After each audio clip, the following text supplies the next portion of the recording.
Hey guys, I'm going to show you how to change display name in Teams. So if you're using Microsoft Teams, you can change your display name yourself. If you're using a work or school account, whether you can edit it depends on your organization's settings. So open Microsoft Teams, then click your profile picture in the top right corner. Then on the right side, look for pen symbol that says edit display name and click on that. So it says here to update your name, go to Microsoft account. So click manage account. So once you're here, click edit name in the right side corner. Then change your first name and your last name. Then click save and it will be saved immediately. So your new name will sync with your Microsoft account.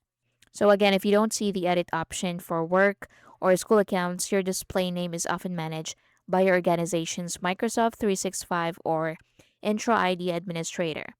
So in that case, you should contact your IT administrator and ask them to update your display name. And after they make the change, it may take some time for Teams to display the updated name across all devices. And that's basically it. Thank you for watching.